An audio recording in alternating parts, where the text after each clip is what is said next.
Oh. No. Hey, and welcome to Crippled System, episode 127. My name is Andy. My name is Brian. Yes. And I'm Rick. Alex here. My name is Brian. Ah, Hey. as always, there's two of us. Yep. Make it double. There's a part we missed there. That was pretty funny. Well, I thought we were gonna rehearse that. We don't rehearse anything. No, there's Why would we do that? There's, We're too lazy for that. there's really no reversing. We could be Team Red Rocket. Red Rocket. All right, so we should probably go through quick announcements here before we get completely off track. Announcements. I'm gonna adjust. The most current, recent, newest. Are those words? Those are words. Upcoming six-pack event, September 12th, is the Escalation event in Misty Mountain Games. The 15, 25, 35, 50, 75 point event. I've gotten quite a bit of messages. The rules on that event are posted, but people keep asking me questions. Is this legal, this legal, this legal? And usually the answer is no.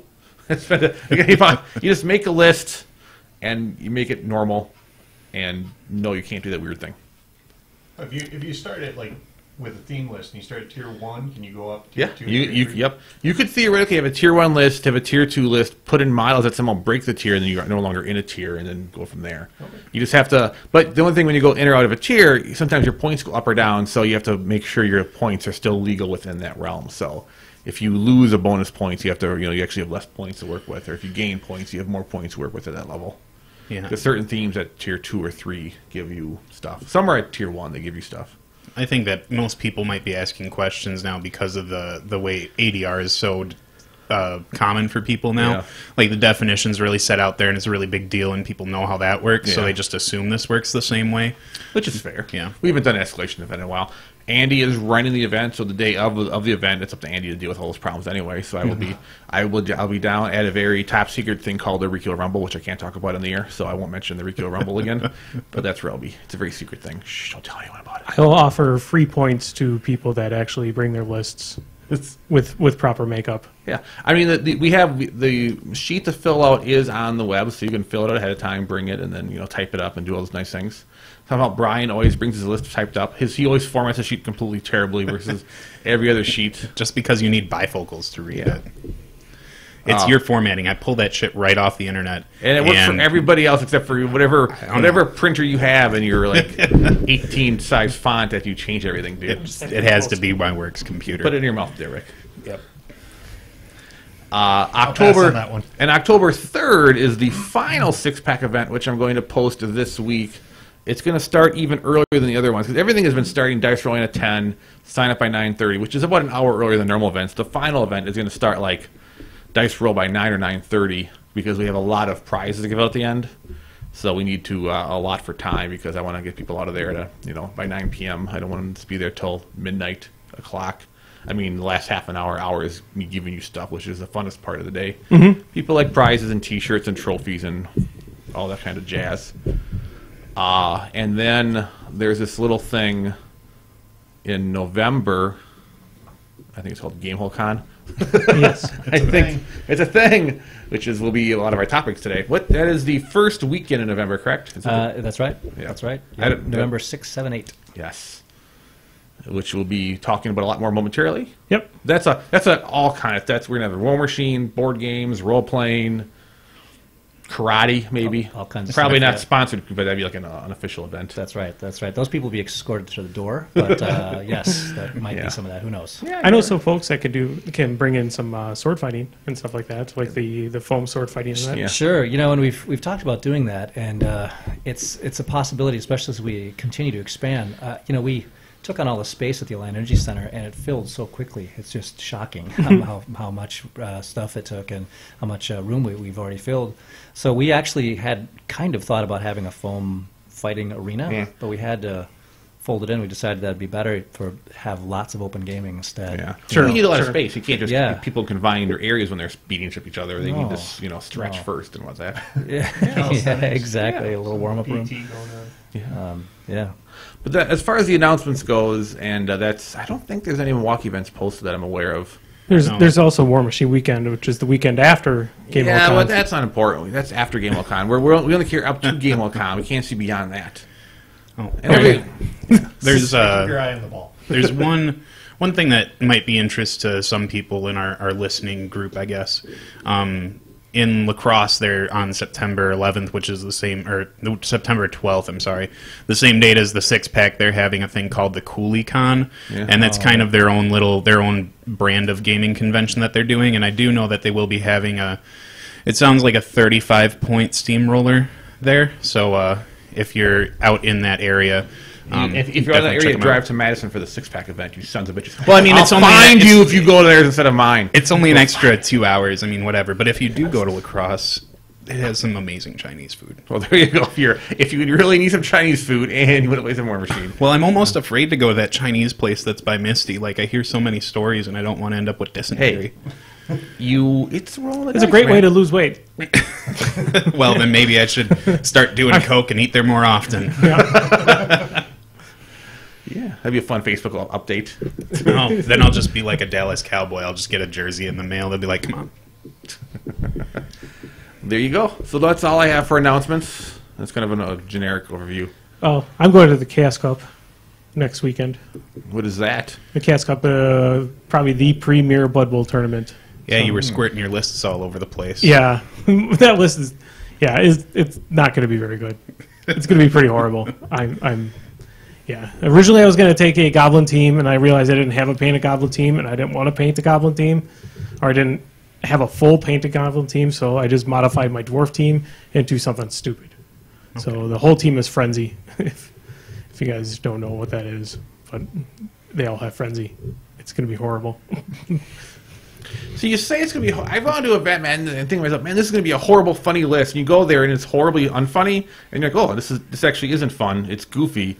Now I'm here for 2 days playing this list. That's going to make me mad. I'm always careful, but I have to be careful about that. Because if it's too goofy and suddenly unfun, you still are there for 2 days playing that again and again and again.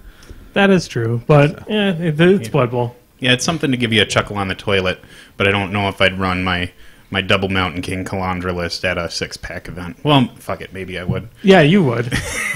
We had a chance 2 weeks ago to bring in the... You can do it at the next one, at the escalation. You just have to start with one at 15. Or the Mountain He's King. not released. The other one's not released yet. He's talking about the other thing. The Glacier King. The Glacier King. Whatever that is. It's very difficult to run double Mountain King, generally. Well, now with Gunbjorn, it's just it's easier now. But no, I double Mountain King. There's 2 lists that I've wanted to do with it, and they'd be really fun. But now we're talking about War Machine. I don't want to bore you. Please. I so much War Machine talk lately. It's been killing me. I know. I'm bringing it back. I find that really funny because I'm the one that, like, on the Tuesday or after we post the podcast, I'm like, we really talked about a lot about War Machine. And you were kind of like, well, but people want to hear that. I like it now that you're the same way that I was. Yeah. Bitter and just angry at the world. And sick of War Machine. Your scar is not healed. It's healed. It's cool. Chicks dig scars. I scratch it a lot, though it helps. All right. Stupid cats. That's not a scar, it's a scratch, correct? It's a scratch, yeah. Yeah, I was like, that's some pretty gnarly scar to be itching this long after it's healed that much. Yeah. I know. It's cool. Yeah, I know.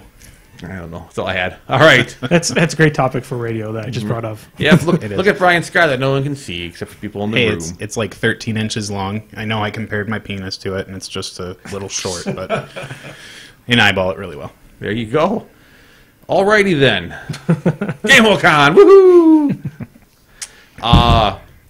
Obviously, Alex was on in the... Ooh, look at that. We have an icon. Oh, man. Boom! Smash! That's production It's like in value 3D. Or more of a 2D. Whoa, look at it go. All our listeners will be like, what's happening? It'd be nice to have it bouncing around on the screen like a Windows 98 screensaver thing. Oh, I could do that. I think when I was in high school, it always would say, like, dicks and butts or something. Well, yeah, because obviously you're going to play something crazy. And so, yeah, we mentioned the upcoming convention in November. There is an event. The events are out, but the registration starts. We said September 5th? That's right. September 5th at noon Central Standard Time, folks get to finally add their things from their wish list to their cart and actually get spots in games. And, man, it's the amount of games it just doesn't stop. So I think last time I spoke with you guys, where I was thinking, "Jeez, man, we could be over 500 games, and wouldn't that be unbelievable? That would be more than any other convention in the area has had since Gen Con left." Well, when I looked tonight before I came over here, we were at 735. It's just nuts, man. And so if anyone's out there and wants to submit a game, just don't.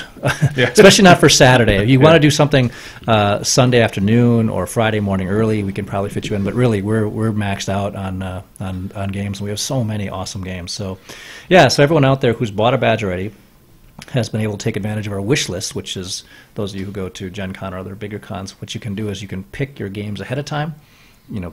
Pick your list and set your schedule, and it's weighted, so the ones that you want most should be on the top, and that'll be when the time comes, noon Central Standard Time on the 5th, you click execute, add to cart, and bang, it goes. And that's what's going to happen on September 5th. So the moral of the story is, if you don't have a badge, buy one now, because the gold rush will be that noon on September 5th. And as I was telling you guys before we turned the on switch on, we were gifted a Gen Con 2016 badge, a 4-day badge, and anyone who has a badge purchased by September 5th will be automatically enrolled in a contest, random draw, to get that badge. And I think that's, I don't know, was it $95 or something like that? It's expensive. They are more and more expensive. Yeah. Actually. Well, the longer if you go in early, it's cheaper, and then they get a little bit bigger as the date gets closer. Okay. Yeah, I think pre-register around 70, 75 maybe. But okay. It's somewhere in there. I don't know. It's just money. Anyway, it's a thing, and so you don't have to do anything. If once you have a badge, you're automatically entered, and someone's going to win that, which is kind of cool. Is our hotels still? You guys have hotel links through the GameCon website still? Yep. Mm-hmm. Yeah, we're sold out. One, the Clarion, which is attached to the Alliant Energy Center, is completely sold out. The Comfort Inn is the other one, and the Sheridan, and both blocks have been getting hit pretty hard, but they still have a few rooms. Last I looked, the Comfort Inn had about 12, and the Sheridan had about 18.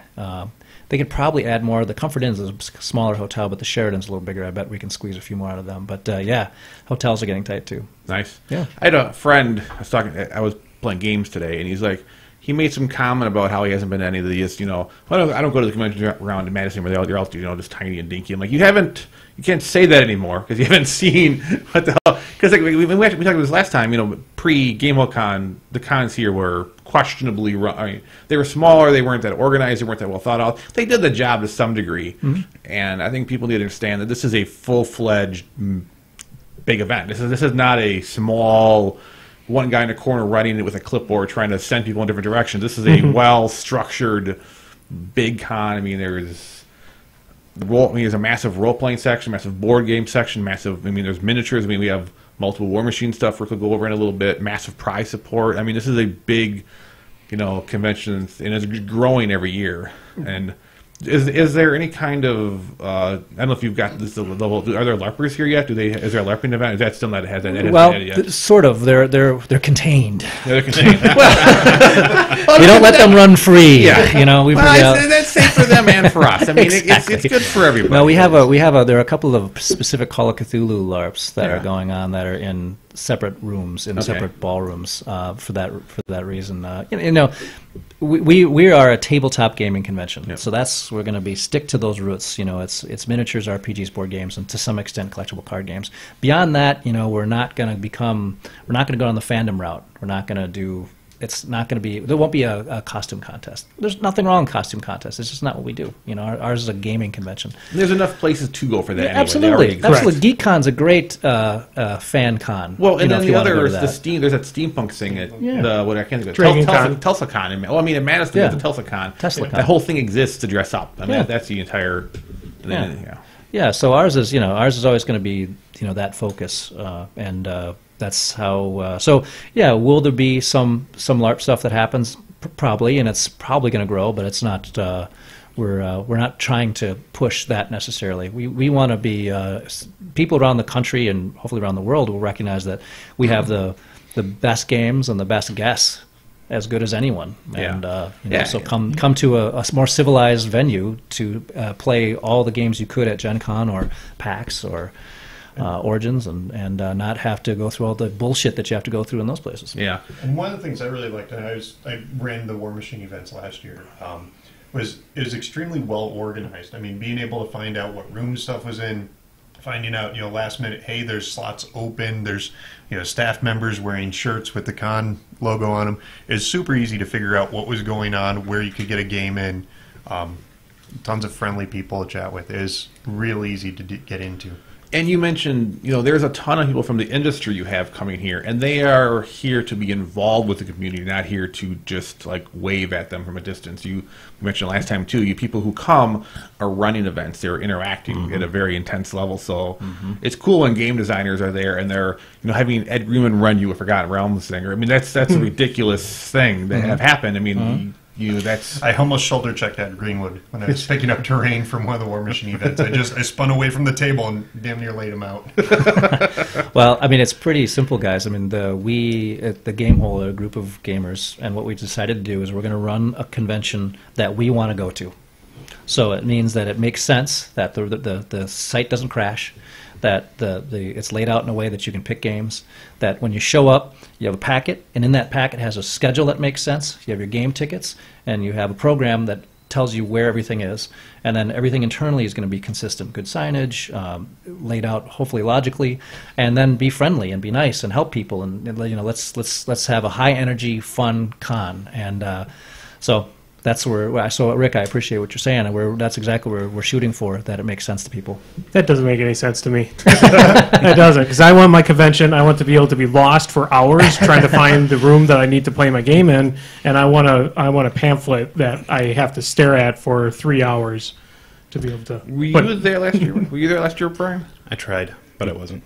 Oh, you made liars out of us. I didn't. What? How did I make liars? I thought you were there. Man, that must have been John and Casey who were there. Yeah, John and Casey were there, and I wasn't able to make it, but I'm not gonna miss this one for sure. I'm gonna be there, and I'm gonna trounce people like crazy. Yeah, I mean, we'll be there in force. We got Rick's running War Machine stuff. I mean, we'll be doing some podcasting things all throughout it. I'll be just wandering around.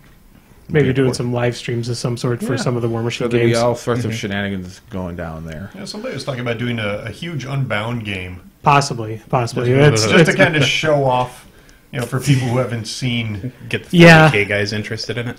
Yeah, the issue with Unbound is Unbound. Yeah. Well, not many Here people. goes 6 hours of your life. Well, also, not many people know how to play it because the rules change a lot for a lot of different models. So it's difficult to try and get your mindset into Unbound unless you prepare for it and actually play a game, and then you get a sense for it. But and also you can stumble on your turns a lot because it's difficult trying to run that many models in War Machine because it is so concise. But it's a toughie. Yeah, we'd have to get. I'm not sure if that's going to happen, but it may be something we'll do in the future. Is have a live stream Unbound game. But or you could prepare by having an Unbound league that you only play one game a month. Boom. Well, so you did actually boom, and then I did. I follow hit, and then I You almost hit the boom through the mic. Well, I just want to make sure that our special guest feels welcome. Was there anything about you want to highlight about GameCon that we haven't talked about yet? Or is there a thing that you want to make sure people? There's stuff, some ancillary stuff that's pretty cool. For example, we're trying live music this year. Oh, yeah, we have a stage, and we have Lords of the Trident. Lords of the Trident are going to play on Saturday night. That's going to be pretty awesome. We have a bunch of other different bands that are going to be playing. We're going to try. We put them down a hall that hopefully is reasonably contained, so it doesn't just blow away from the LARPers. Yeah, the LARPers are almost off-site. They're almost off-site. They're right on the very fringe. It's a really hut in the parking lot. And then other goofy stuff has come up. We now have on Friday night at the Sheridan, one of the big ballrooms over at the Sheridan, which is right across the street from the Alliant Energy Center. There's a mystery dinner theater event that's going on. So it's Star Wars versus Star Trek, and I think it's $35, and it's for 4 or 5 hours, and it's a full dinner and show. It's a 3-course meal, and this murder mystery. And I don't know anything more about it than that. I haven't seen the script, but it's a group of players who came, and they're legit, and they wanted to put this on. And I said, sure, sounds like fun. What the hell? We'll do it. So, that actually, you can pull a lot of people into something like a murder mystery. There's a lot of people who just love that kind of shit. Will go crazy for it. Well, and that's why we set it up, so you don't have to even buy a badge to the con. you can just buy a ticket. That's one of the few events you can just buy a ticket directly from our site. You know, if you have a spouse or a friend who's just that turns them on and they don't want to, you know, hang out at a gaming convention, they can go buy a ticket for that and rock it out. I think that actually highlights one of my problems with the con. I don't get to do everything I want. Man. Last year, I bumped into some old friends downstairs. They were talking about this slog through this, this Keep Doom, and they spent, it was like 20-some people in I don't know if it was D&D or what rules format it was, but they spent like 6 hours planning, scouting, trying to figure out how they were going to crack into this keep and then fight their way to the top. And they made it in with only 2 players' characters dying, and then they got to the end, and it's like a cleric, a mind-possessed warrior, and a mage that's like bleeding out. I'm just like, it was like a 12-hour-long game. But I would love to go through something like that. And you and me both. I got to figure out a way to attend my own convention. That's Yeah, the thing. yeah. I mean, I'd love to be able to go play with Steve Jackson or something like that. Yeah. You know, or play. You know, we've got the original designer of the Dungeon board game. Go hang out and play with that dude. You know, just stuff like that. It's so. But you know, Well, when you're running something that it's your mindset, because when I run even events, like, you're at a different level of like thinking how things are running, that some of this, you know, the interaction stuff, you sometimes just, you know, you're not catching all the cool. There's so many cool things happening at these places, and you're just like making sure shit's going the way it's supposed to be going. So it's, you know, it's always kind of. Well, we try to. That's a great point, and I'm the same way. I usually run games at conventions. That's what I very rarely play at them. Gen Con's one of the few that I actually play at, and I really shouldn't even do that. But because anyway, that's another subject for another day. But the when I go to these smaller RPG or board game cons, I always run games, and so what we set up this year specifically, because of that sort of bubble that happens, that dome that you develop when you're a good GM, game master, judge, whatever, you're totally focused on that. Our GMs, it's sponsored by ACD Distribution. It's a GM special guest lounge where you can go get coffee, get water, get a snack, and all the special guests are going to be there. So you can hang out you'll have really good access to all the celebrities that come to our convention.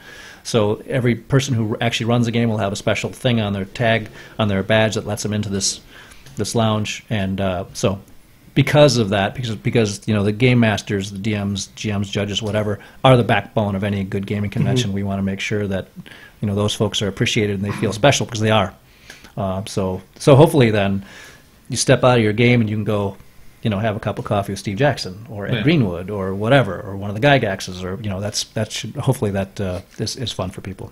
Well, DMing at a convention has to be crazy, because I mean, you're running through so many campaigns. You got people coming and going, and you got to keep the energy going. There's people who, like, we have our Wednesday night at PEG, or they do one thing in a week, you know, which is still, you know, it's still involved. But when you're like running multiple games over a weekend, and you have such an insane variety of person, you don't know the personality of the 5 or 6 people coming to your table, and to keep that going for a weekend. I'm impressed, man. Some of these people, what they sign up to do, I mean, they're grinding 7 slots throughout the whole convention. It's just war horses. And, that's like wrangling cats. I mean, basically, with every new new D&D group that comes up, you're going to wrangle all of them to go on an adventure. Yeah, same with, you know, if it's a board game, whatever it is, you know, if you're running slots, the Lords of Waterdeep all weekend long, you're absolutely right. You don't know who those 4 people are going to be, and what kind of challenges each group is going to present. It's exhausting, but good for them. Yeah, well, definitely. I mean, it is definitely. I mean, usually though, the benefit is people are pretty passionate about their particular game, so you got a lot of that little focused energy that you can't get anywhere else, which is pretty nice. And you know, I think this speaks to why we've exploded in our game numbers, is because the DMs, GMs who have run games have had a great time. We have 100% retention. Everyone comes back.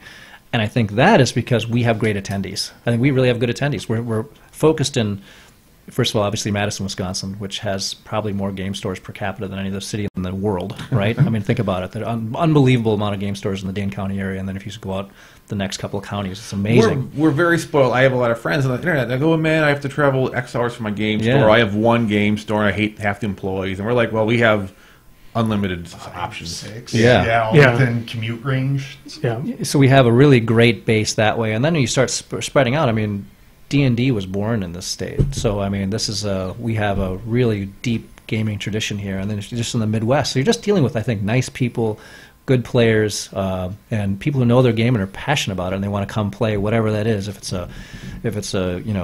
they want to come and play, so that we have players who come and play Twilight Imperium the entire weekend. That's what they come to play, and they're going to do that. Great, and they're going to get together people that have the same passion and they enjoy it, and it seems to go well. I have a good friend of mine from the cities who comes down and runs it. I think he's out of his mind. But he does it, and he says it's great. So, bully for him, It's pretty cool. I think the long winters helps our gaming culture Could be. up here in Wisconsin. Well, that's how it started out. I mean, in Wisconsin, when we first settled it, the long winters were prone to a lot of people drinking and going crazy. Wisconsin Death Trip is a really good example of all that. But I was talking to Brian Culp. He came from Milwaukee, which is like 2 hours away, to play a game with me and drop some shit off at my house. And we just started talking about the gaming culture in Wisconsin and how it's so there's so much of it and it's so rich here. You really you can really easily kick out like the bad gamers or maybe I don't need to go down that road, but there are so many good gamers here that you can play with just about anybody, and they're pretty decent about it. Yeah, because gaming is such a big thing in the Midwest, especially Wisconsin. And we draw amazingly well from Minneapolis. We have a ton of people from the cities, and I think it's because, I think Con of the North is coming along, but they don't have a real big gaming con, and it's too bad because they've got some great stores. The Source up there is a tremendous store. I don't know if you guys have ever been through there, but I've heard about the Source. We have some friends who actually own Tower Games. Oh, sure. I mean, the Fantasy Flight. I want to do a pilgrimage to the Fantasy Flight area. I want to go there and bring my copy of StarCraft there because it's out of print and they lost the rights to play it there. But I just want to see that, and the Source I've heard, and that's really close to that Fantasy Very Flight. close. So Very close. Sometime I'm going to take a long weekend and just go to visit, which is weird. I'm going to travel like the Minneapolis to visit board game store or visit game stores. But I've heard amazing I do things that all the about time. it. That's been my I plunk around. Chicago has all these cool little stores. Dice Chicago's Dojo. ridiculous. Dice Dojo and what's the other one? Games Plus. Games Plus are ridiculous stores. The selection of items they have in those stores down there is out of control. Well, and going to those stores where they've been established longer, you can find a lot of really odd and rare things. I think the last Square was really good for it when it was around, where you could walk in there and there'd just be shit you didn't even know existed because they've just been in it for so long. So I'm assuming that most of the stores in Chicago that have been established for years and years and years, Pegasus is another one. They just did their 35th today. 35 today. So you go into those places, it's amazing. Where if you were to when I go to another state on business or for leisure, I go into a game store and I'm like, oh, it's like Walmart but different. I have walked into games and I'm like, man, this is weird. There's a difference in a lot of places where you just, Look, they've got a game of Descent. yeah. Carcassonne. I walked into a place. This is a couple years back, into a place over at Cleveland, Ohio, and the place. Oh, the hoarder place. The place looked like a hoarder place, but it was all gaming. So you could barely fit down any of the aisles, but they were just stacked up to eye level or higher And it of was- just gaming things. It was Everything. stacks in front of stacks. Yeah. It was ridiculous. There's a War Machine section, but you've got to push boxes of War Machine stuff out of the way to see more War Machine stuff. It's Yeah. ridiculous. Floor to It's- ceiling. Had stuff in there way out of print Games Workshop stuff, old D&D Games Workshop stuff there. I mean, it was the guy was in the business, I think, 40 years when we showed up at his store, and it was disturbing, but at the same time, the most awe-inspiring thing I've seen in a long time. Yeah, I picked up some old siege weapon stuff off of Warhammer Fantasy, 2nd or 3rd ed. It was old stuff. Yep. I mean, you just don't see it anymore. Oh, well. Then I'll go to town. I'll see it'll say board games. You go in, it's 80% video games. It's just they seem to combine gaming. It's a gaming store, so there's video games, and there's your Carcassonne. Well, I think just to touch a little more on how rich the Wisconsin gaming culture is. I remember when I was playing Magic heavily when I was younger, I would go into the grocery store in Baraboo, and they'd have a vending machine with Magic cards in it. Or you could go into certain gas stations and find packs of 3rd edition. You'd be like, give me the 3 bottom packs, please, and then just walk out and then cash out like a king. But it's intense, just when you think of that, because it's stuff that I don't think a lot of other places have, like a grocery store with Magic cards. I loved going going grocery shopping with my mom when I was a kid, sure, give me $10, I'll get an Ice Age starter and sit there and drool over it for 2 hours or something. Oh, you just aged me entirely because I got out like right after Ice Age. Well, I started back in Arabian Nights, but I was a really young kid when I started. You know, I could barely understand the game, but it started this. I'm so bitter. I sold my my 2 Black Border original first edition Magic starter kits for $20 and a Queensryche tape. Which Queensryche tape though? They'll, Operation Mindcrime, I hope. if No, it I better already than had Minecraft. No, Oh, it was then- Promised Land. Wow. Now you could put a down payment on a Yeah. house. All right, Rick. Yeah. Rick, we don't want to hear what you want to talk about. Out. just go. Bad decisions were made. Yeah, that I know there's so many people who have stories like that where they've had this old or really rare thing and then they sell it when they're a kid. Like I traded all my 3rd edition dual lands so I could buy a guitar and be cool in high school. That didn't fucking work. So you know, I mean, it's just the way things go. I know another guy who sold his his Power 9 from Beta for a boat, and I'm like, who does that? Like 9 pieces of cardboard for a boat. Thank you for being in Wisconsin, I guess, because I don't think like anywhere else can really like say that that games like that took off so heavily so quickly in their area. And still going strong. I was just talking to Bob Maher, the guy who owns ACD Distribution. He just got back from Wizards, and I was asking about what's new with Magic. Like I can understand what he's telling me, but he was talking about the new releases that are coming up, and they're bigger and better and stronger than they've ever been. It's crazy. I mean, that looked like a game that was Pre-release going to. events are insane at game God, stores. They literally shut. I mean, if you're when I have to like basically if I know there's a pre-release event, I know I'm not going to this game store that day because it's going to be insane with the Magic people. Oh, no. Yeah. And they're having a blast with the pre-release stuff. I totally appreciate it though, because I mean, you look at how much it's like we love Pegasus and Misty because they let us play there. They rent out. I mean, Peg rents out that entire extra storefront just for people like us. Yeah.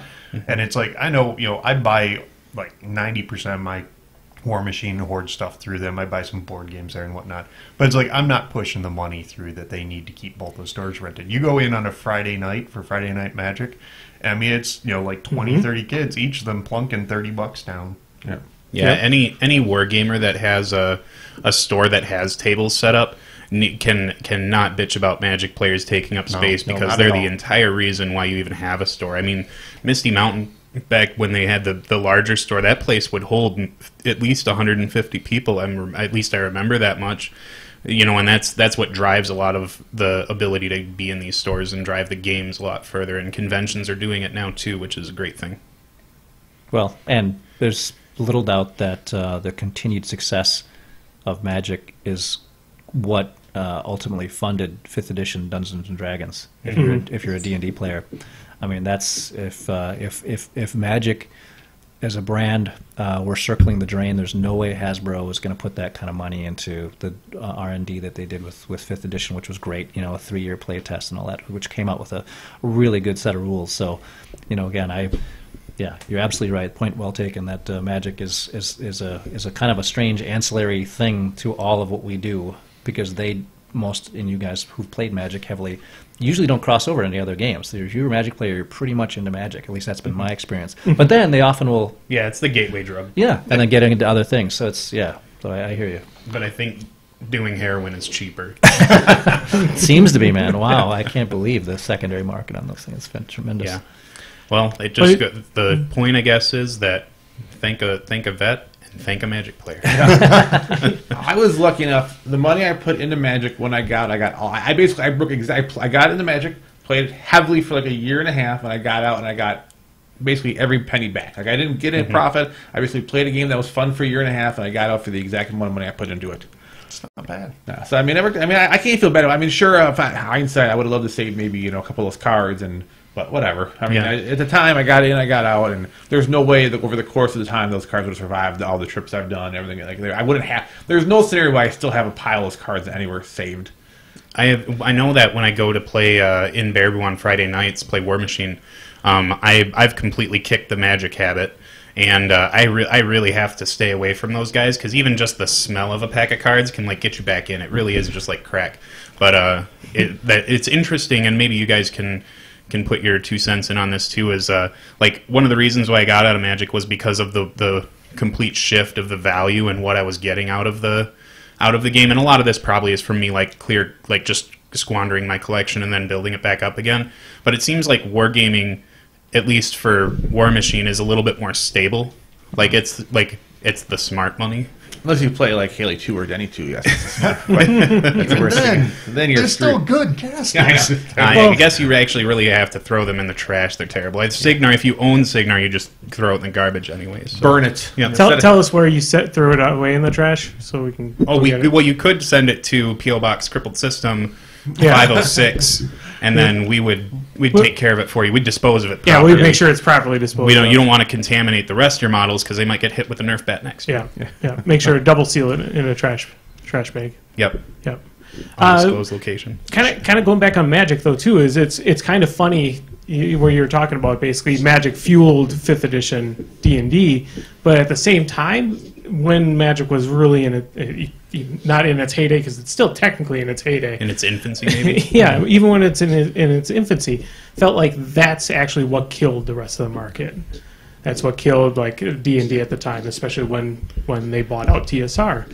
I felt like that was just being destroyed when Wizards did that. Well, it was fascinating because they came with Magic, which was obviously designed well enough to last forever. Like, every company just tried to mimic them, and some of the things that people were throwing at the wall was just ridiculous. The Spellfire. To be fair, yeah, I mean, one of my good friends, Don Perrin, he's one of the Lake Geneva guys. He was married to Margaret Weiss for a while, but he was in that scene when Magic came out and when Spellfire, whatever that thing was, Spellfire, yeah, and he would go down to the TSR shop, and those guys would be playing Magic over the lunch hour. I mean, it was, it hit them too, and they were like, "Well, crap, we got to do something to compete with this," and they too late to the market. Magic already did. I mean, the TSR was a great company. They did some really cool things. They also did some silly things, and they didn't run their business as well as Wizards of the Coast did. That's a tremendous understatement. Yeah, I mean that's a whole nother subject though. Wow, You can spend a long TSR, time. Flushing it themselves down the drain. That was that was hard to watch. There's so many stories that I don't know if I'd feel comfortable saying out loud. So yeah. Well, Ed Greenwood talked about a lot of that last time we were here. But back to Game Con before we get too more off the rabbit hole.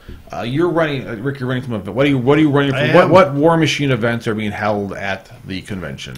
So we're doing 3 official events. Friday night we have the 1 Point Rumble. It's kind of an off format. It's Friday night, drink a beer, push some minis around. Can we drink there? Oh yes. Oh, I'm sorry, I missed that. That was actually a very important detail. It's like whatever you say is garbage from now. You can drink there. It's good. Okay, so Friday night you drink. You get it's a 4-player game. You start out. It is as close to the WWE or WWF from what we grew up on. WWE. It's almost been longer WWE than WWF. I still don't understand that. It's whatever. But anyways, it's a panda wanted they sued. Yeah, I see the panda, and that's it. So anyways, 4 players. You deploy on a red carpet from the corners. There's a little blue square in the middle of the table. Whoever holds it for 3 turns wins. So it really forces you to compete in the middle, because if everybody just kind of chickens out, whoever wasn't chicken is going to win. But it's you get your caster's jack points or beast points, and 1 more point. You can do theme lists, but you have that points list. This does mean that Butcher 3 is not currently legal because Kador does not have a 5-point jack, and he's a 4-point jack or 4 jack point caster. So you don't have to worry about Butcher 3 yet. Once Mad Dog comes out, we may have to reevaluate. But are you allowed feats? So are you allowed to bring like Gorshade? Gorshade 1 so you can have your own own additional, basically doubling the size of your army for a feat. Absolutely. Okay. Yeah, it's silly that way because you always see like Epic Kane always makes an appearance, and basically it goes down as Epic Kane figures out who the biggest threat is and he kills it, and then everybody else just kills Epic Kane because he just blew his load killing something. But that's generally how it plays out. Is like you see Harvey on the board, everybody gangs up on Harvey until she's gone. then you go on with a 3-player game. But there's a little bit of kingmaker in it to figure out who's the first to die usually. Well, that's a player's own fault for bringing the target. You want someone to bring like a middle of the road thing and be like, hey, don't look at me, I'm just nobody special. Zerkova, boom. I'm Cray. Oh no.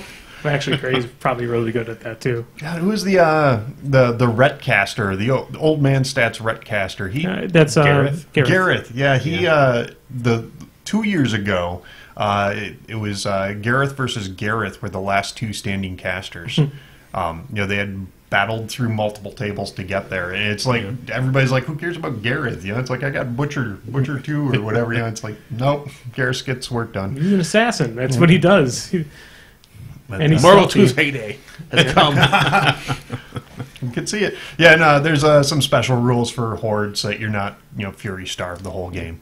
And you have some pretty cool stuff that you give out for that one too, don't you? Yeah, we do little miniature WWE like wrestling belts. So they're about the right size to go on a Tiberian. Yeah, I know Malachi, one of our locals. His Juggernaut Forever wears his belt. Yep. Yeah, Malachi, he won last year, I think, with Butcher and a Juggy. Nice. Points work, yep. It's good to see you still. I mean, that was 10 months ago, and he still has a little prize out that he puts on his table all the time. Yeah, they're good. From the first years I did it, way back in the day of RockCon, I still got some left over that I glued to my bag just as bag bling. I mean, they're fancy looking, they're shiny. Flair. Yeah. Cool. So that's our Friday. So that's your Friday night. Saturday is a 50-point steamroller, pretty standard run-of-the-mill. 2 lists, second list optional. It is ADR, so if you do bring both lists from the ADR list of casters, you can bring your 20-point sideboard. So Nice. that's What's the prizes for Saturday for that event? Oh, good stuff. We've got 2 different all-in-one boxes. We'll give one away on Saturday and one away on Sunday. I believe it's Crix and Legion. We've got some T-shirts coming in. We've got a bunch of spare models. We'll have coins. We'll have gift cards. I know Pegasus is running a special. They'll be handing out some discount cards for us as well. We'll have some painting stuff there again. We'll get some brushes in. I can tell you, sorry, I didn't mean to interrupt. The Privateer, what we've done at GameWorldCon, we've gotten their attention.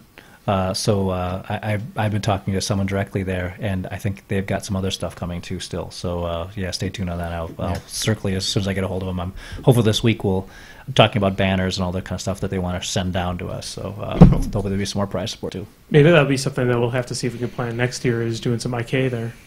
Iron Kingdoms, because you guys don't have any Iron Kingdoms. I don't think so. No, I don't think so. That's basically right up that alley. Yeah, we just need someone, obviously familiar with the running. But yeah. No, that was really the challenge this year was, like trying to expand it, get more in. Last year was our first year doing War Machine, and we did, the Friday night and the Saturday event just to kind of get our toe in the wire, see, what kind of draw we would give the War Machine crowd, and we sold out both events last year. So we're like, okay, well, let's start ramping this up, and that was opposite War Machine weekend. Yep, that was the same weekend as War Machine weekend. So we got some more space this year. Yep. And it's week before, so people will have time. So a lot of times when people play War Machine and they go to an event, typically you go to an event and you just, what's the actual cost of? Because just to double check, what is the cost of Game Hall? What is the weekend? Could we cover the cost? You mentioned the badges are on sale. Yeah, badges. A weekend badge now, and pre-registration is $45. Okay. Yeah. And what does each event cost? If I remember right, I think it's $5 for Friday night, $10 for Saturday, and $5 for Sunday. Okay. You might have to double check on that. I'm trying to keep the prices low because I know that folks, I hate to have people driving from Chicago saying, I'm going to play on one Saturday event, looking at it and thinking it's going to be $60. Is there a day pass? Yep. $25 for any day badge. I think it's $20 for Sunday. So right. yeah, that's good. That's good information. I mean, in both Saturday and Sunday, you're giving away a $120 Army box as one of the prizes. Is it a raffle or for the winner? It'll be the way we usually run prizes at big cons like this. We'll actually set up the full table with all the available prize support, and it'll be whoever takes first will get first pick. Whoever wins the painting raffle will get second pick. Whoever comes in second from the event takes third pick. Then it's the painted and arc marked raffle for next pick, third place gets the next pick, and then we go into some other random raffles. That'd be a good select. Okay, that's good to know. So yeah, you have great odds, even if you lose out the entire day. If you've got a fully painted army and you've got all of your arcs marked, you're in for 2 raffles. Yep. They're going to be top 5 picks on the table. And there will be a lot of prize support there. I think last year we gave away, like $500 in prize support. Nice. Yeah, we did the full Cephalix army last year. Pretty slick. Yeah. So, yeah. So you did the big Cephalix box set last year? Yeah, it was before the all-in-one came out. So it was... Where they had the original all-in-one. Well, no. It's the list that you picked out. Oh, yep. As you're doing. Oh, yeah, that was mine. So people obviously can buy a ticket, so they can register. Obviously get ahead of time, buy a badge, as you said. You can put it on their wish list to get into it right away, and then obviously they could come the day of, buy the badge, and just get a ticket. I'm whether you like what kind of, because sometimes there's War Machine players like, well, am I going to go? Am I not going to go? So what about the day of people, just in case someone's like, I'm going to drive up. Sure. The badge gets a little more expensive. They're $5 more because we have to print them on site, so we have a little more cost. I mean, we really are trying to keep our costs down. We're trying to keep $45 for weekend passes. I think that's still lower than pretty much any place. Yeah. I think That's like a single day at Gen Con. right. Exactly. And so the single day badges go up $5 because again we have to print that person's badge on site and all that kind of stuff. But we'll have 2 large monitors, big HD monitors, and they will scroll through. One monitor will have all games for the entire weekend scrolling through, and the other one will have the next 3 slots. So you buy your badge and you go to the games desk, and there'll be many different ways to figure out what's available. There'll be paper sheets, there's the electronic boards, we're set up to deal with a lot of walk-in traffic, but it's certainly a lot easier when you pre-register, because then you get your packet with your stuff, and it's got your directions and game tickets, and it's all set up, and then you can actually do things like go to our dealer hall and stuff like that. And we have a 35 vendor dealer hall, Nice. and stuff like that. So you can actually enjoy the con, because when you I've walked up into cons too, and you spend so much time figuring out what you want to do and getting the ticket and then getting to where you're going to go. It's hard to really take in all the gong show stuff that we've got. Is there's something I could probably check out on the website, but since we're right here, is this something that's basically 24/7 for most of the weekend, or is there a closing time? It's not. There's a closing time for the Alliant Energy Center. It shuts down at midnight, but we have the boardrooms open in the surrounding hotels, so the 24-hour gaming, open gaming in the hotels.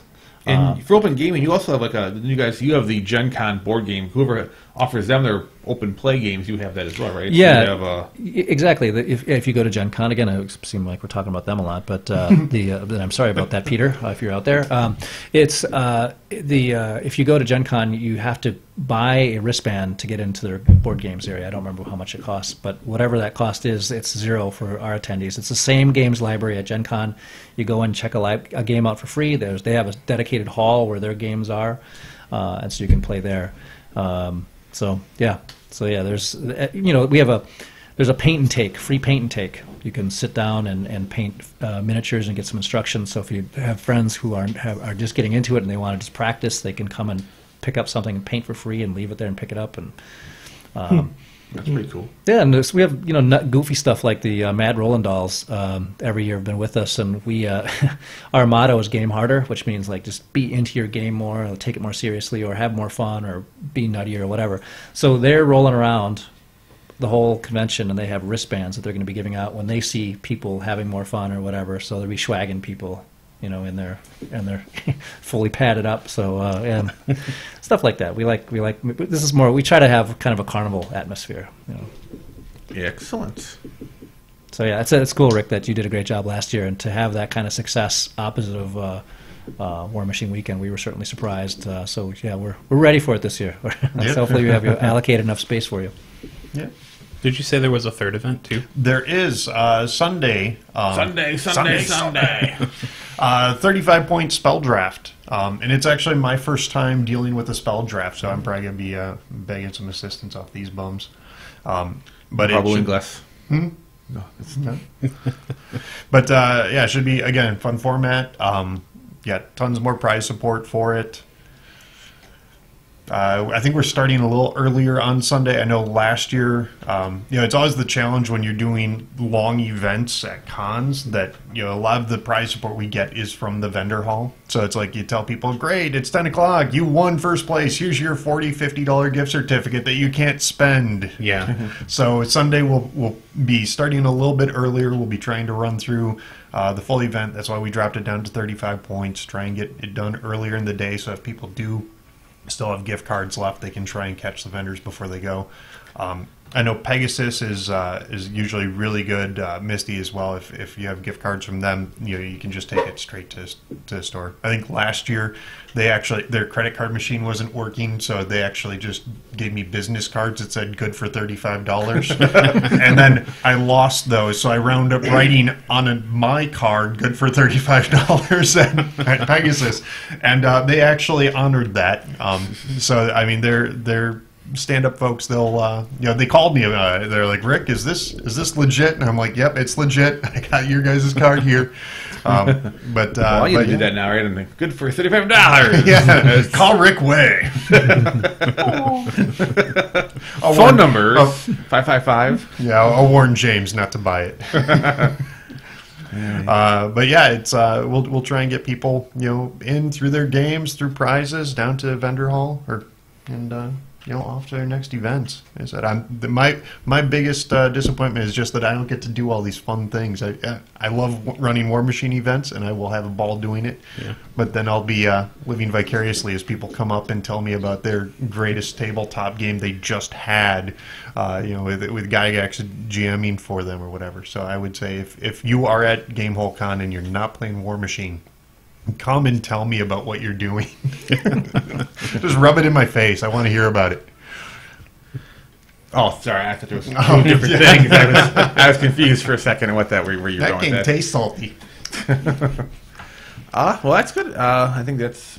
Any other Gamehole Con thoughts? Or are we having Zappity Grumbles? No, I'm looking forward to being there because we're going to be doing a ton of interviews and such with all the folks there, so that'll be interesting. See what we could do with that. Yeah. See if we get invited back again. Well, and just to tail off, I'd stated last week that I would not be at War Machine Weekend, but fanciful enough, I will be there now. So I'll have like 80 people in my room, but I will be there. See, Gamehole Con was smart, and they have their con days before Fallout 4 comes out, where War Machine Weekend happens after Fallout 4 comes out. So a lot of us are like, well, now can't go to War Machine Weekend anymore because Fallout 4 Just take your PS4 with you. Yeah, you could. I mean, like they might have like little clips on the TV. I've seen that where some hotels will block off the ports on there so you don't bring your own entertainment. Yeah.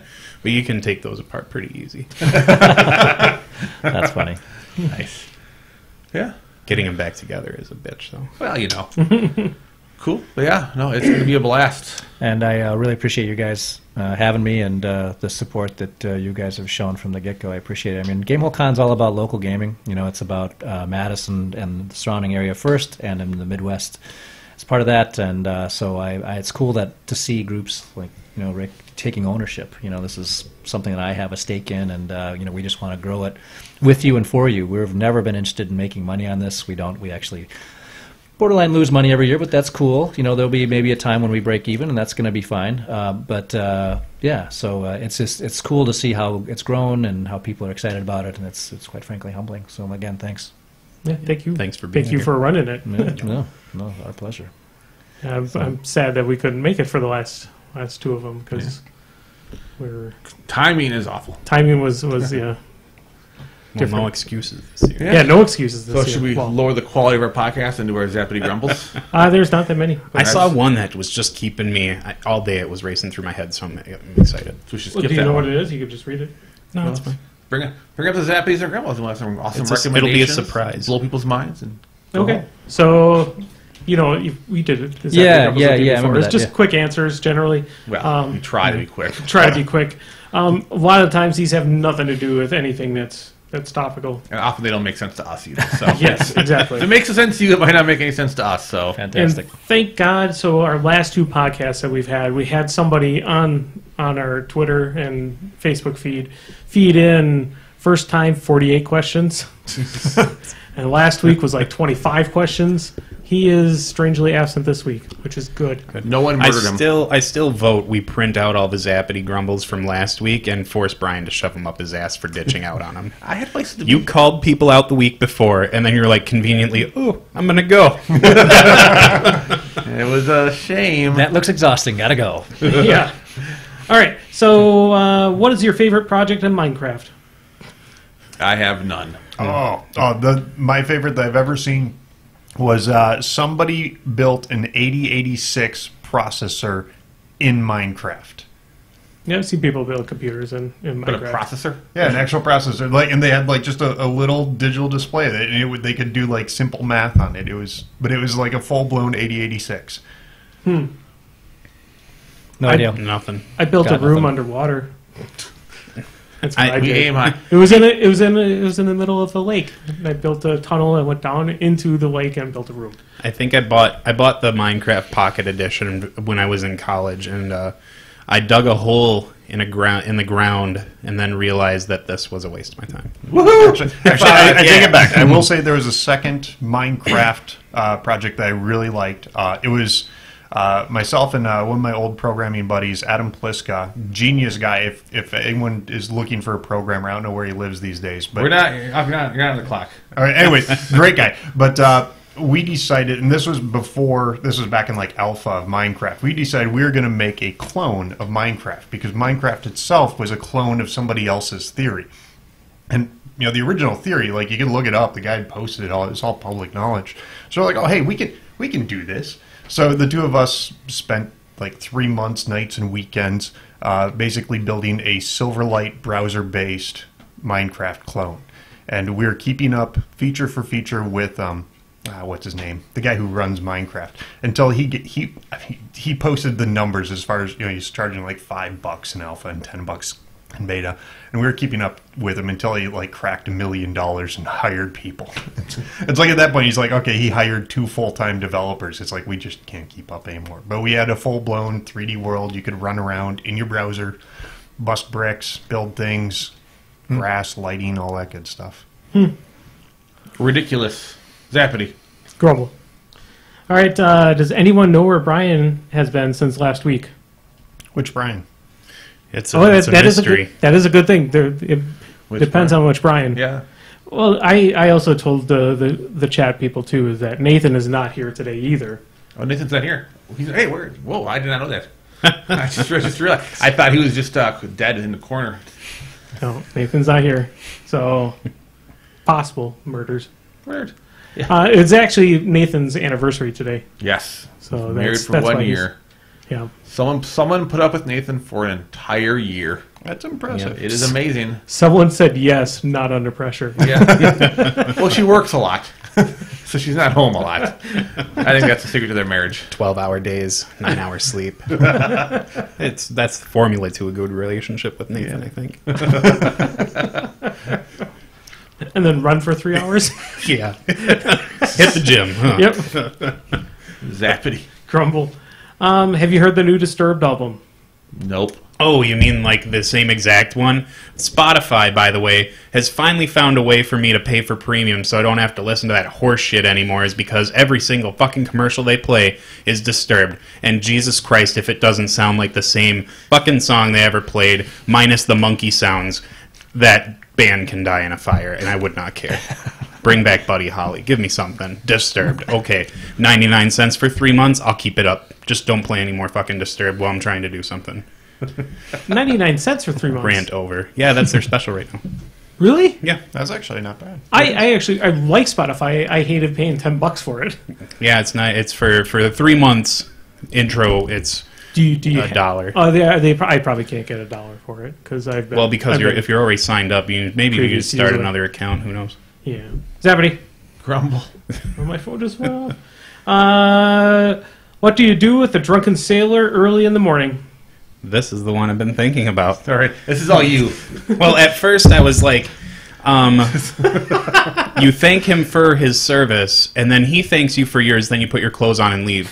That was the first thing that came to my head. But I also serve people on their birthdays a type of drink that I call a dirty sailor, and it kind of made me think of the same thing, where it's like bottom shelf tequila, and it's even better if it's Irish tequila with a squirt of mayonnaise in it. Boom, done. That's what you do with a drunken sailor in the morning. It's actually the type of drink that traumatizes you. You don't think anything bad about it. No, but, like, I think everything bad about it. Tequila and mayonnaise just doesn't sound right at all. Most drinks and mayonnaise, I think, is a problem. It is pretty bad, but like I You put had mayonnaise in a drink, of course it's going to be bad. I had my first one. The legacy started at Wajawa in Wisconsin Dells in like 2010. How But- drunk were you before you said, you know what this needs? Mayonnaise. No, that was the first one. It was handed down to me. It's a legacy now. But it was so like traumatizing, the effect of it, because like they had a little like the bottle of mayonnaise that you squirt and it comes out in like a fine like square. So that was in my drink, and I didn't really like have my heat on a whole lot because I was kind of a broke kid. So my conditioner, when it would get cold, it would squeeze out and it looked exactly like mayonnaise. I immediately threw up all over my shower. It scarred me that badly, and now I just spread the love. I'm a good friend. All right, I have nothing to compare with that. Like I said, we don't know where we're going to go when these start. Well, you had me with Irish tequila. I'm going to have to spend some time thinking about that. That is as close to an oxymoron as I can probably spin out. It's pretty bad. Irish tequila. Oh, that sounds vile. It's like Mexican Guinness. Yes, delicious. I don't even drink that. That's not Guinness. That's actually sewage waste that you put in your body. It's got fortifying vitamins. Yeah. So, Zappity. Grumble. Pokemon tabletop war game. Skirmish size. Each player makes a team of up to 6 Pokemon that battle across a 4x4 board, reflecting anything from standard competition field to natural environments like mountains and snowfields. Would you buy into it? I would poop on it. Yeah, I think that person might have spent too much time with Pokemon. The dream, to keep the dream alive, I guess. People love the Pokemon GameCube or Game Boy games so much still. I think that's the sweet spot for Pokemon for adults. It is. Adult males. I think if you go to the miniature level, you're going to lose a little bit. But people effing love that. I do not comprehend this. I comprehend it. You would be able to get some people that aren't that wouldn't normally come to the game, and that's usually like the good thing to do. Yeah. But like, I think you wouldn't want to send all 6 at once. You'd want to probably do like a reserves type thing where you send like one after another. Then your combinations get interesting. More of a board game than a miniature game, though. I would have to. Yeah, I would say so. I would say it would work much better as a board game. But I think I could see something like spray templates and stuff like that with different abilities on the Pokemon. It doesn't have to be Pokemon. It could just be other like random pack of monsters. Yeah, it was Pokemon. Otherwise, you're getting into Digimon, and now you're just going down a path of loneliness. Yeah, Pokemon is it? No, you know what? Zappity. I could possibly. Please, Grumble. Please, for the love of God, Grumble. I could see it working. I could see it if something like Mom Pot could work. I could see that working with Pokemon. I think we Zappity and Grumbled that. No. No, it was my dream. My dream was alive. You just took someone else's dream, and now they're going to be shattered. Crushed. Okay, and this is the one person that has a ton of comments. Not too much, but it might take me a while to read them. On a scale of 1 to 10, how much do you hate Tort? Tort? Like as in the Like a legal tort? or the flourless cake. I think Tort's Tort is the guy that's on our chat most of the time. He does a lot of trolling of us. Isn't he the one who tried to tell us British games were okay? I think so. If you didn't go out, if you went outside of Nottingham. Mm-hmm. But I mean, you can't go that far out of Nottingham because then you're leaving the sheriff's territory, and that's just, you're going to run into the merry men. Yep. It's a bad time. Bonus part of the question, he says he will give him real life punches in relation to the number on the scale. So I would say 10. I'd be a little bit more conservative and say like 5. I mean, like, I don't know the guy that well, but at least this way he's not going to get pummeled in the street. I'm going to say 3. 3? Man, that just makes me seem like the same. Yeah, you're a dick. I don't want random people to be punched in the street. I don't know him, but I know Nathan. Nathan turns things up to 11, so I'd say 11. You'd say 11? Yeah. All right. So how much? Or Nathan. All right. So Alex, how much you want a complete stranger to be punched? So He's are these answers British. going to be added in average then? We're not sure.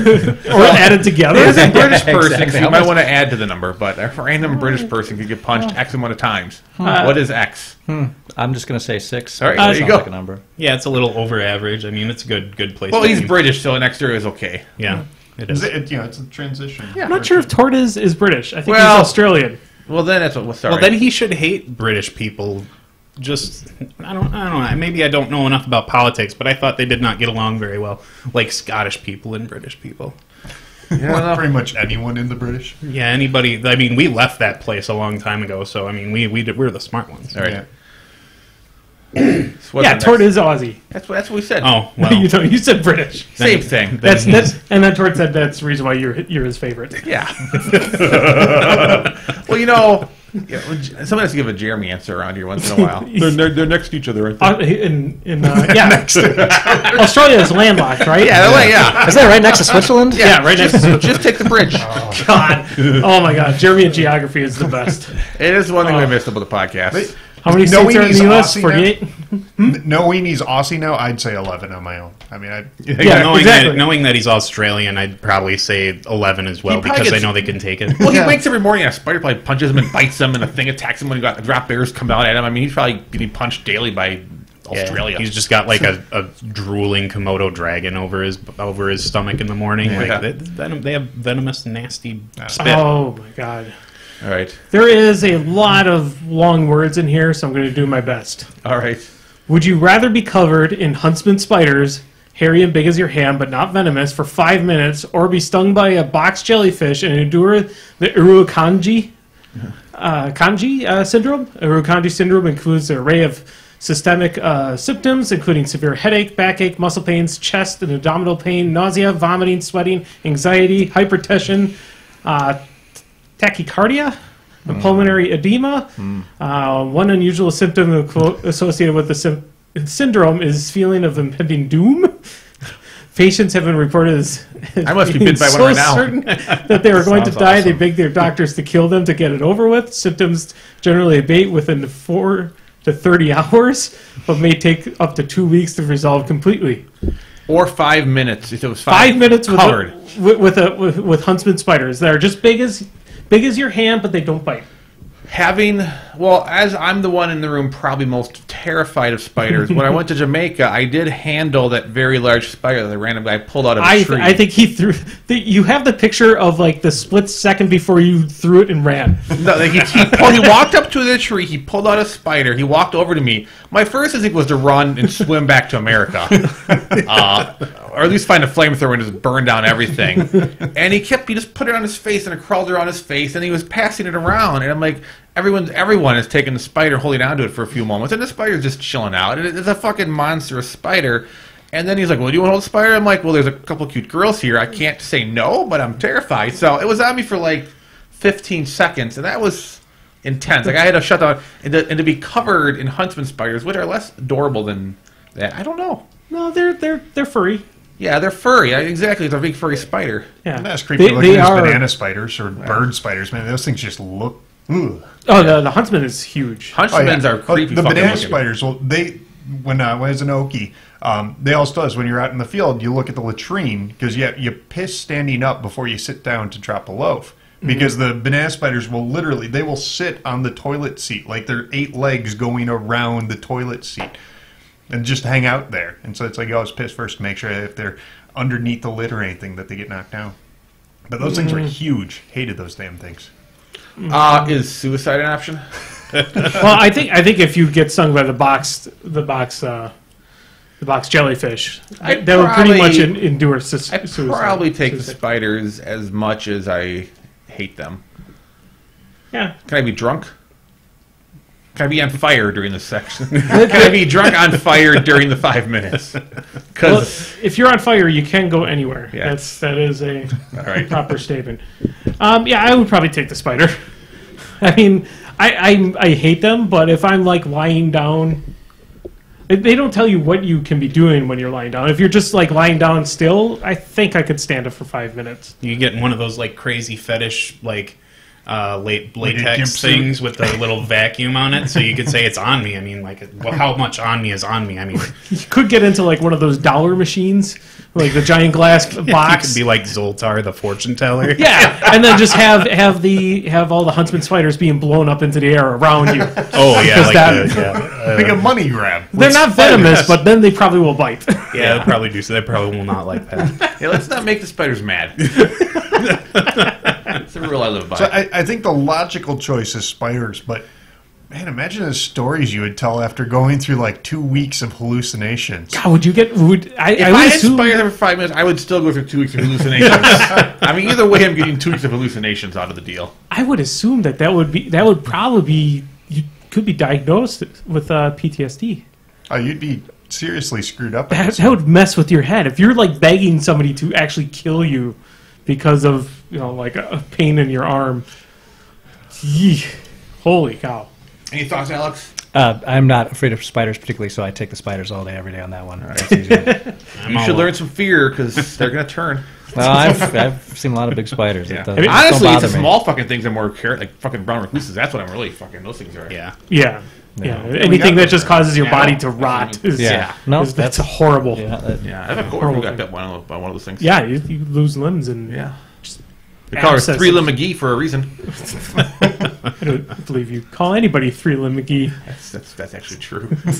Oh my god. I'd take the jellyfish in a heartbeat. Not because I'm afraid of spiders, but I really would enjoy the experience. You probably you Just to see what it's like. I mean, like the first time that I went up for a suspension, I decided to go from my knees because it was like the risque thing to do when I started, and it was a blast.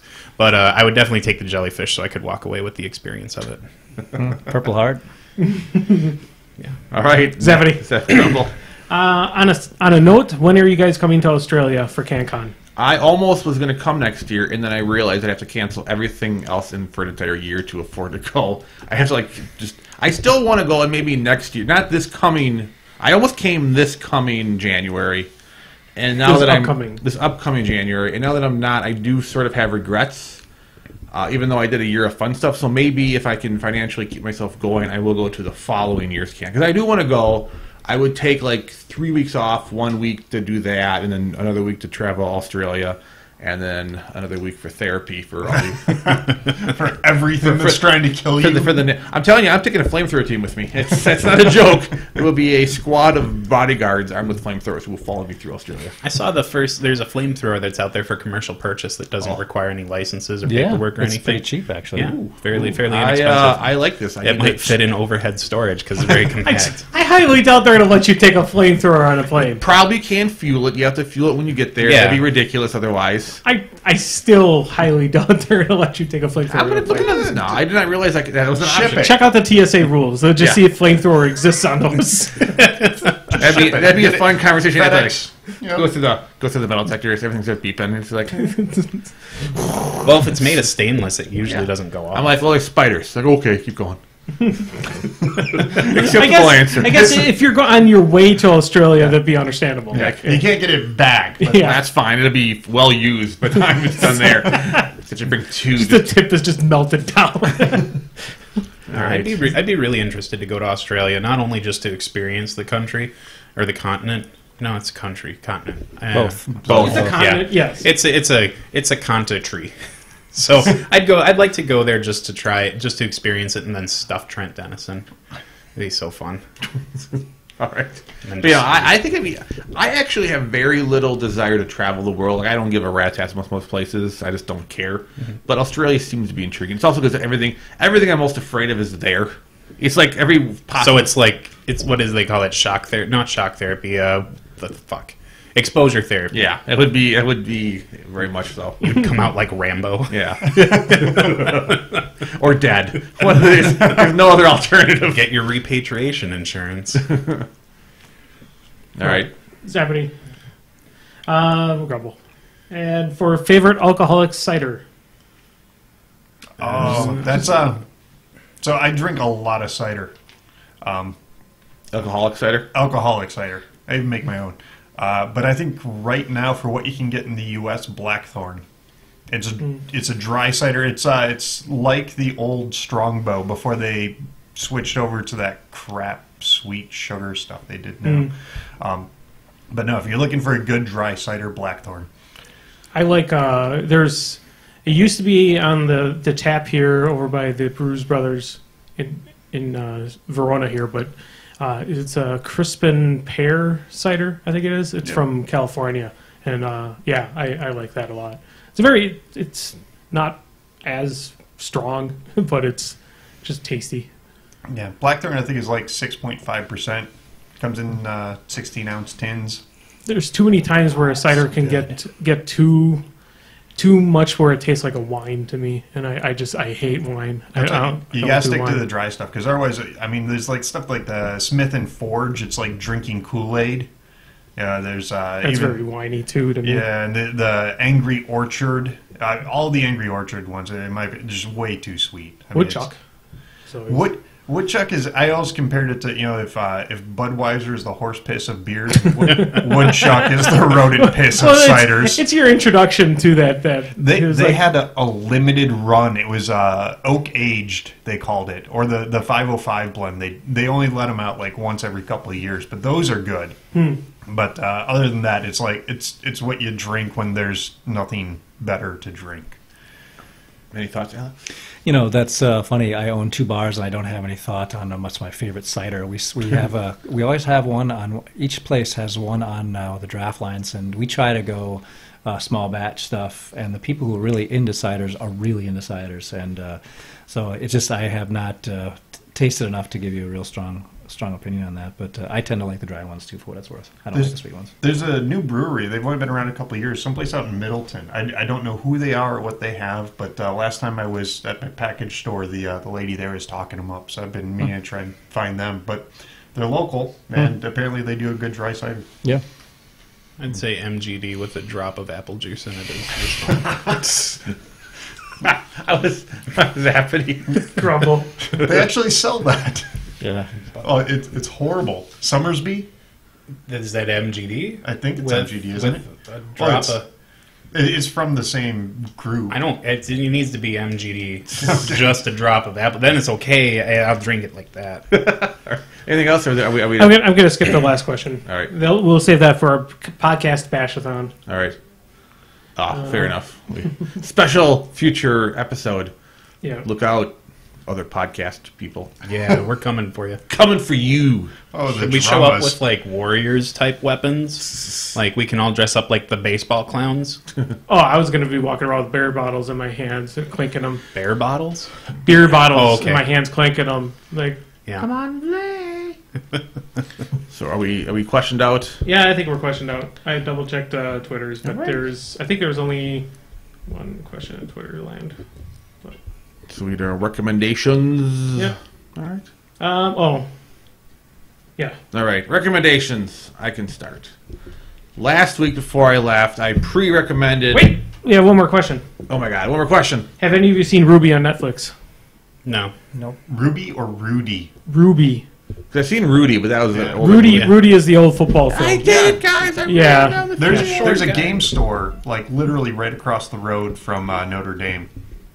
Okay. They actually have a decent selection of War Machine stuff. Ruby is an Americanized animated like an anime. I don't It's like like cartoons. Naruto, but something I've never heard of, and I don't care anyways. Yeah, I've watched a couple episodes of it. So Jeff would know. Jeff would know. We'll ask Jeff next time. All right, there we go. Recommendations. So last time I pre-recommended Until Dawn with a disclaimer of hopefully it's good. I've been waiting for this game to come out. I don't know if I meant the concept of this game. Have you ever heard of Hard Rain? Nope. So this is a game where you play a group of kids go to a woods and you control basically all the kids, and it's like you make choices and it's a lot of interactive things. It's almost like watching a movie, but you're making all the tough choices. Like if they are being chased, you choose: do they hide, do they fight, do they dodge? So it's like a 12-hour interactive movie type of a thing. And those kind of games are fairly uncommon, and sometimes they're done horribly, sometimes they're done well. But I'm a big horror movie fan, so like a horror-themed, choose-your-own-adventure type video game appeals to my senses. So I've been waiting for this game for almost 10 months, and it came out, and I might have been sick on Tuesday and stayed home and played it for 13 straight hours. And I live streamed it. I actually had a few people watching me as I went through it, which was fun because I think of the 8 characters, by the time the game ended, 4 of them were dead for various reasons, beheadings and burnt to death and all sorts of things. But I did finish the game in a first playthrough, and I saved half of the people. And I put a couple of clips on Facebook as well, a couple of the more fun ones, but. I loved it. It was just a fun game. So if you like, I mean, it's literally, and it's a very, some of the reviews I've seen from most of the game magazines and the various users have been pretty positive. There's the occasional, this damn thing was like an interactive movie. I hated it. So if you don't want, I mean, you have to be, wanting to do something like watching and interacting, kind of like choose your own adventure style thing. If you're into like, you want to do like a Call of Duty, shoot the bad guy, like this is not that kind of game and you'd hate it. As somebody who was not at work, possibly watching this stream, it was actually very interesting actually watching. So if you have like a significant other or somebody that likes watching video games, it actually is a decent watch as well. Yeah. I know I had a friend of mine that liked watching me play Uncharted all the time. Yeah. Because it is like watching a movie. Yep. Nathan's wife downloaded the game last night, and her first playthrough ended when she had killed all 8 people. She actually did not succeed in the game. There's some quick time events Or did she? Yeah. Well, I mean, I actually am going to stream it again next weekend. I'm going to try to do a stream where I save everybody, which I still don't know is possible. I mean, I know you can theoretically save most of all of them, and I'm avoiding all the online how-to spoilers. Once you know how you can do all the live and dies and choices, then to me it loses all of its fun. So I want to play it through 2 to 4 more times, figure it all out, and then maybe after that I'll look up a line if I want to track down like a last achievement where I have to do some goofy thing. But until then, I'm not gonna. I know Travis has already looked down every single detail about the game. Travis knows what every choice does and what every interaction does. And I mean, since it's all fun. Well, he doesn't own the game, so he wasn't going to buy the game. So True. I mean, it makes sense for. I've told him, don't tell me these things. I'm specifically avoiding this kind of stuff, but. I'm going to stream a game where I, get everyone murdered. And I don't know exactly how they're going to murder, but I mean, there's times where I'm pretty confident if I choose a certain thing, it's going to cause someone's death, and then I'm going to see if I can heroically save everybody. But it's just a fun, and the graphics-wise, it's very realistic graphics as far as what people look like. They did a lot of good, I can't wait, but it's called technology-wise when they get people's faces and bodies and motions. A lot of motion mocap, maybe that's the old Mortal Kombat technology. No, mocap is still used. I mean, it's got a lot of voices. Like Hayden, the cheerleader from Heroes, Hayden, whatever her last name is a character. And if you watch Agents of Shield, what's his name? I always forget his fucking name now. The one that you killed. The one I killed. He's a bad agent on Shield. He's the Hydra agent. The Hydra agent. He's a voice on it. Way to spoil it. Yeah. Well, if crushed. Yeah. Oh wait. So have you watched the first season? Yeah, I've seen it. Okay. Because if you haven't, surprise. Yeah. Yes. A guy turns bad 2 years ago on a TV show. If you're not current, and there's some other cool actors in it. So it's just a really fun. Interactive game, and the choices. Someday I kind of, because Hard Rain is the same concept, but instead you're like a detective trying to solve a murder, and it's all it's already happened. It's already happened, so it's all but the murderer is running around, and you have to try to figure out stuff. So, but same concept. But yeah, one guy died because I'm running from a bad guy, and I have to like press triangle, square, triangle, and I have to move the controller and press triangle, and I didn't move the controller far enough before I hit triangle, and the guy lost his head. I'm like, well, that's just like life. Yep, just like it. Just like life. Sometimes press triangle and your head gets chopped off. That's life. I watched you make the decision to choose between 2 people. Oh yeah, one time it was like, do you save her or jump for yourself? I'm like, well, I'll try to save her, and I was like, no, they were both like tied up onto a wall, and there was a saw blade coming over, and you had to turn it to one side or the other. Yeah, yeah, I had to choose someone. Can you just let it go down the center? No, it was going to zigzag. I haven't, because you could there's a choice where you have to save 1 or 2 people, and you have to make a lot of it. You have to make a decision in like 5 seconds or less. So you can't just think about it forever. So, and if you don't make a decision, the game has some kind of default answer. I haven't done nothing to see what happens in that particular scenario yet, or how to avoid getting into that scenario as well to avoid one of the deaths. Usually the people that work around me at work will hear me chuckle every now and again because I do just listen to podcasts most of the day while I'm at work. And when I got the email that said Crippled Systems Twitch has gone live, I was like, what the hell's going on? And I was like, oh, until dawn, Brian got sick. I got up. The hardest thing I did is that game actually was. I pre-ordered it, so it was ready to play at 11 o'clock the night before, and I went to bed like at 11:05. I saw it was live. I'm like, if I hit start, I'm not going to bed tonight. And I made myself walk away. And that was willpower I didn't know I had, to be honest. But I was up at like 7 o'clock just chugging into the game for like 13 hours. It was a good day. But that's me. So 5 stars until dawn. Anyway. All right, Rick, blow our minds. Mine's not so mind-blowing. I actually just posted about it on Facebook a while ago. I started painting a Freet Scout for my Minions army. And I love that model. I thought it was cool looking when it was like on the shelf, and then I primed it and got it all assembled and everything. And like now that I'm actually getting paint on it, I think it's my new favorite to paint model from Privateer Press. Do you want another one? I already have another one. So you recommend painting that model? I do. I haven't fielded them yet because I like. Because that was more of a statement than a recommendation. If you understand. No, that's fine. Yeah, He recommends painting. I'm just giving him crap. I have lots of crap. All right. I keep it in my toilet.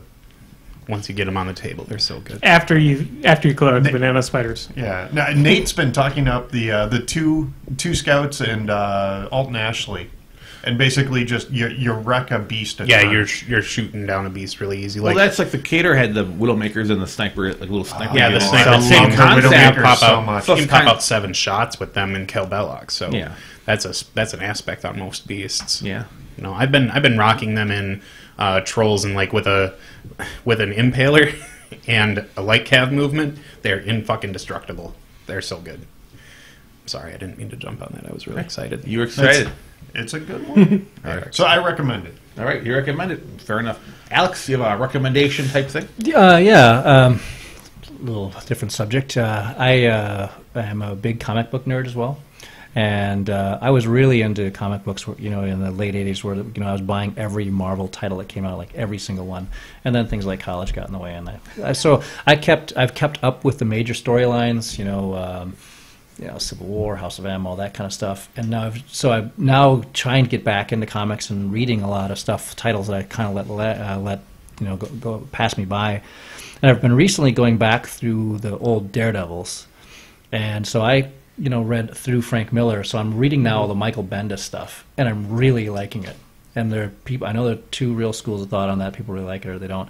But I think I'm reading right now where Bendis is dealing with where Matt Murdock has his identity outed by the Globe, and sort of how that affects him and how he's dealing with it, whether he's going to do away with his identity completely, or he's going to try to fight it, and he's fighting this lawsuit and so on. It's very interesting. So I recommend, if you haven't read the Bendis Daredevil, I think it's really good, gritty, cool, interesting. Are you going back and buying these, or do you like the Marvel Universe type there's like an app where you can get access to like the previous stuff, or how you tracking this? I'm buying the trade paperbacks? Yeah, the graphic novels. And God, man, I can't believe how expensive comics are. Yeah. It's amazing. $4 a throw. Are you familiar with the Marvel app that they have, though? Yes, I've seen that, and I should. I always say I'm not going to read all of them, but then I'm buying them all, so I should do that. I could have saved myself more money. I have it, and my first mistake was going back to the beginning on some of the comics. I'm going to read the first couple. I'm going to see how Spider-Man began. I'm like, back away. There was a different style of writing things. I think it was unique. But then I jumped ahead to more current stuff and was catching up. It's cool. I have my collection that I have the Savage Dragon. I've been wanting to start collecting that again, but I keep on looking at how much it's going to cost me for me to get all of those issues to bring my collection up to current. Yeah. And that's here's the newest cute thing they do, and it's totally the other thing. I have one of the largest gaming collections. Role-playing game collections. I probably have a top 10 collection. I have a huge collection. So if you think you guys have seen, we've seen the whole. So I have a lot of stuff, and I'm one of those nerds. I'm a completionist nerd. So if I have, it's a very deadly combination. It's unbelievably expensive and stupid. You have a series of issues, then you must have all of them. And I'm really trying to resist that with comics.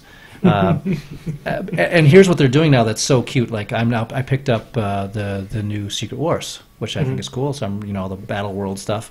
They have alternate covers. They have for each issue, they're releasing 5 covers, and they go up in price. So the first one's $4, then it's $8, $12, $16, and $20. And then you can have all of them. So for about $60, you can get all of the covers for one fucking issue of Secret Wars. It's amazing. And then you have to buy an additional one for your reader copy. Right. Exactly. It's just crack, man. So yeah, I'm trying to limit how often I go to Westfield. So you recommending crack then? I guess because it's cheaper. Yeah. Go read the old stuff that's out. That's what I'm saying. It's not so bad. The new release stuff with the alternate covers. Wow. Yeah. I've heard good things about Bendis, about his stuff. I think it's very good. I went crazy and I got some trade. I would get instead of buying the comics, I would just get like the trade, the little collections, which is such a nice way to because you get like it has like usually 6 or 8 comics in one thing, so it helps to catch up a little bit. And they don't have that value, their perceived value. Like a comic, you expect that to possibly have value later on, so you feel like you have to really take care of that. Any of the trade paperbacks are basically, in a sense, just paper. You can buy them at used bookstores. Yeah. That's what's great about them. Yeah, they're just fungible. Yeah. Yeah, that's what's cool about those. I agree. So you don't have to worry about breaking them. It's Right. really the big thing. Yeah, read them hard. All right, Brian, blow the minds. Right. I kind of got a double one, but they're really quick here. Oh my god! I know, but it's still light out. The first one is like on PlayStation and Xbox like stores. They released the Mega Man Legacy Collection, so nice. you've got 1 through 6, and I'm really happy with that because I was going to try and buy them all myself. One of the nice things about it is that there's a save feature that's been added to it, so it's really good for my blood pressure and the structural integrity of my TV. Because now that I'm older, I don't care about breaking the TV because Mom and Dad won't hate me. So I'll do it, and I don't care. But I can save right before Gutsman's first fucking jump challenge, even though that doesn't matter because it's right at the beginning. But at any rate, it's really good. It's like $15. Super cheap for 6 games. That'll keep you occupied for a while. I broke my third iPad this last week.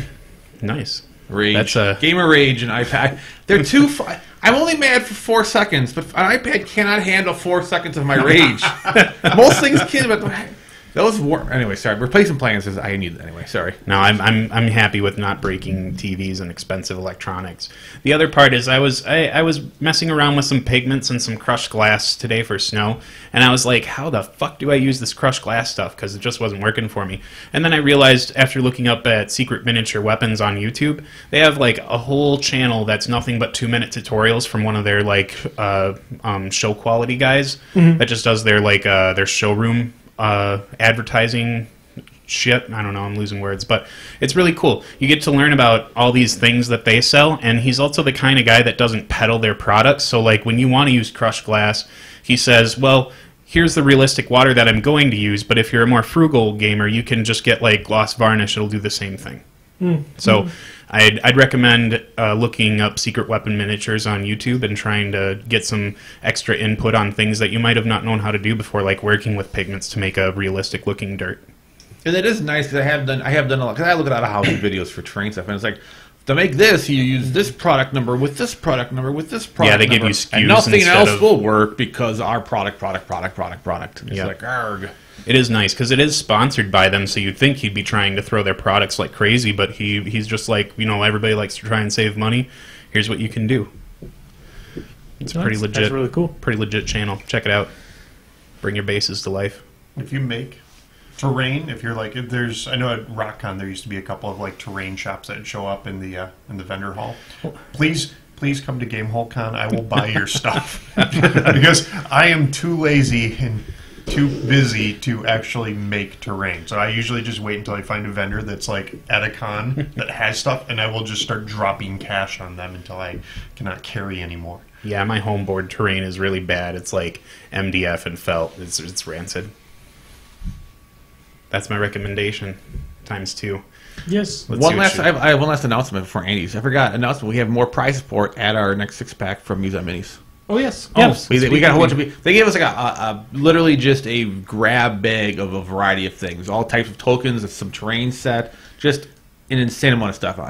The next event will have like 5 things, and the last event will have 5 things. So all sorts of random Musa Minis. Now you've just set the stage for a really awkward spot for me because I was really going to try and start the 2016 campaign of John Damaris Sucks. We'll set it next week. Yeah. Okay. Okay. All right. We'll list the reasons why next week. There's a lot. There's a lot. Yeah, of that's we the need an entire podcast passion. podcast. Well, then that. Oh, that's the. Oh, gotcha. Yeah. Sorry. Jumping the gun. Well, I was confused because I had my topic, and we're like, no, we're going to leave that one, but the other one's okay. And I was like, I don't like your one topic. I want to keep pushing out the next week forever. yeah, I know. I'm sure you do. I'll come up with, like, where you guys are digging at the bottom of the barrel and be like, there's two. You can choose this one or that one. And then I'll frame it like you're really just playing Until Dawn, but with your life. No, and then we'll tell Brian, we're going to record on Monday this week. So, and then you'll be sitting at home on Sunday night, and all of a sudden, Crippled System just went live. No, but, well, then you're still going to be in a situation, because then I'll show up on Monday and I'll stay here all night, and I can do some pretty nasty things that'll keep you up all night. I can stay up all night. I have this venison jerky at home. It's the best thing, but oh man, it smells. makes me burp like nobody's business. And when it does, it's like the whole fucking smell fills the room. Yesterday I was priming some stuff with my respirator on, and I burped in my respirator. I never wanted to throw up so bad in my whole life. I was like, am I doing this to people around me? I am a horrible person. Andy's recommendation. My recommendation is don't be around Brian when he eats venison. Mine. I don't really have a recommendation, but I forgot one Zappity Grumble. Best John Candy movie. Splash. I liked Uncle Buck. Yeah, that's Uncle that's a Buck good is one. an amazing film. I also like It's on HBO this week. I watched it last week. Planes, Trains. I mean, Planes, Trains, or The Great Outdoors. yeah. Yeah, The Great Outdoors is always so good. good. I really want to try an eating challenge Wings at East? Pete's Garage, but I always think of that movie and I just can't do it. Yeah, that's I don't know if I can Like answer gristle that. and fat left. Yeah. Planes and Trains might be. It's hard. If there's There's a dozen amazing There's ones. great moments in it, but there's parts that just seem so like that 80s contrived. some That's- of no, Planes but that's- Trains gets a little weird. That's like, the best stagnant. Thanksgiving movie ever made. It is the best Thanksgiving movie ever made. I don't know. It's kind of up there with Dunstan Check. Is Dunstan Checks In the one with the monkey? Yeah, that is. Then it's the one. I'm thinking of the one with a kid named Dunstan and Al Bundy. That is a Thanksgiving. That's actually a really good Yeah, movie. it's a Thanksgiving That's movie. Thanksgiving, not Christmas. You're right. Yeah. That's actually an amazingly good movie. Mm-hmm. Dunstan checks in. No, No, the it's. movie I is think Dun- his name's Dunstan, but I You always think think of- it's you think of Dunstan Checks Dutch. In. Dutch. There we go. Dutch Yep. is a surprisingly good. We just got on. Yeah, so there you go. There's a trivia. If you haven't seen Dutch, you should go see Dutch. There's your recommendation. Isn't that Andy. John Goodman? No. No, it's Al Ed Bundy. O'Neill. Yeah. Oh, you're right. His name you're right, is you're Al right. Bundy. All right, Spaceballs. God, I knew. I was like, Oh, man. Spaceballs Oh, gotta barf. be Spaceballs. So Yeah, That's not John Candy. That's Barf. I know. Yeah. Yeah, What? That's it for John me. Candy. He's a Mog. Yeah, there you go. Yeah, no, he's I knew good. I was missing one there. But, Yeah. Oh, no, But Uncle Buck is easily Yeah, every time I so walk good. into a Hatchet. bathroom that has the stall that's like almost down onto the floor. Yeah. That's immediately I think of that scene. I hear a car backfire and immediately I think of John Candy. Oh yes. All right, so I guess we'll call it quits then. Yeah. All right. right. Game of guys. Woohoo! yeah, thanks, guys. Oh yeah. Again, everyone show up for online registration for Game Con. Yep, September 5th is the big day. September 5th at noon. Yeah, join all your friends in picking games. So buy your badge now, and hopefully you will get a shot at a Gen Con badge. So why not? You can show up in your underwear. Yeah, exactly.